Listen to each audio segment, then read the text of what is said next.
What's up, Dragon Brood? I want to talk about how many lands we should be playing for a second.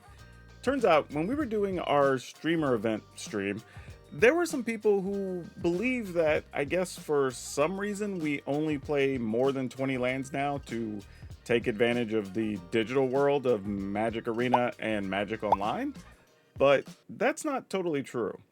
There was also some other people that believed we've always played 20 lands until, I guess, the modernization of Magic cards, so now you have to play more than 20. And that's also not really true either, as it turns out. So I want to just discuss some older decks and how we've always done deck building with more than 20 lands since, well, nearly the beginning. I want to start with this version of what they called the deck. It was considered the biggest and best control deck of the time, and this is 1996 we're talking about. And this was played by Brian Weissman. And if you notice, this deck has 21 lands while it's playing all 5 Moxes, a Lotus, and a Soul Ring. So it has all the fast mana, and it's still playing 21 lands. In 1996 is like almost 30 years ago. So yeah, that's definitely like the earliest point of the most popular deck, already showing us we played more than 20. Now they did also do an updated version of this deck in 1998, and it was Type 2, or what would pass for standard at the time. And there they went to 25 lands. Granted, they could no longer play the Lotus and the Moxes or whatnot, but this is also more than the normal 24 you see people playing now. But I will say, Brian did eventually come back to playing the deck again in 2018, and it looks oddly familiar. Still 21 lands, all the Moxes, the Lotus, the Soul Ring, all that good stuff. So even the concept he had a couple years before still held up then. But I did want to look at some other decks around that time period, and we'll start here with what they call the Kali Nightmare. It was kind of a 3 or 4 color version of things with a base green that allowed you to play Birds of Paradise and such to get different colors. And even in this list, while many of the spells are very cheap and you had other mana creatures, it still played 22 land. And I'm sure some people are saying, well, what about the aggro decks? Well, honestly, here's one of them. Sly was one of the first known true mono red just tap out decks. It's kind of what the whole concept of the deck was about. And this deck plays 21 lands. So you can see even then, not all the aggro decks even went below 20. Now don't get me wrong, there are some that did. For example, this White Weenie list, and it kind of maxed out on having 1 and 2 mana creatures, and only I think a handful of things that cost 3 when you're talking about a sideboard card or 2 usually, and of course Imperial Armor. Otherwise, it was all 1 and 2, so they didn't really need a lot of mana, and usually these decks would never play more than 20.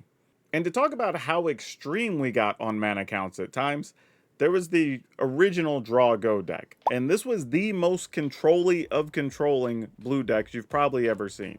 So kids, if you hadn't seen this, grab you a cup of coffee or I guess tea or chocolate, whatever it is you drink, and just settle down for a second. So let me tell you something about this deck.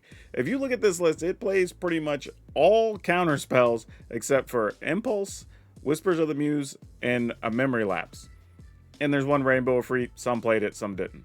They played Nevinyrral's Disc as their board sweeper, and then they had creature lands and Stalking Stones, and even some removal with Quicksands. And that was the list. It played 26 lands. And again, we're talking about a deck from 1998. Here's what's crazier. At the time, there was genuine discussion on if these decks should go all the way to 30 lands. I'm not joking. I'm not being hyperbolic. Like, honest truth, people were debating in these mirror matchups. It was so important to hit your lands and to be able to cast Whisper of the Muse during their end step that there was discussion on how many lands could you get away with playing. Okay, now that's 96 to 98, kind of like the early days of super competitive Magic. So let's go ahead and skip ahead another, let's say 10 years to 2008, but let's see what happens when we look at the 2008 World Championships. Here we have a blue-black fairies list, and again we're seeing 25 lands here. And nothing out of the ordinary, some discard spells, some bitter blossoms, quality creatures, just a normal deck that was still willing to play 25 lands. Now this deck did have to make some concessions for the fact of it's trying to play Cryptic Command that takes 4 mana, 3 colored mana at that, and then also some turns where it wants to be able to play a thing and still be able to counter something, for example. if they want to go that route. So it needed a little bit more land to make sure it hits all its drops and still is able to do all of the things the deck is aspiring to do during the course of a game.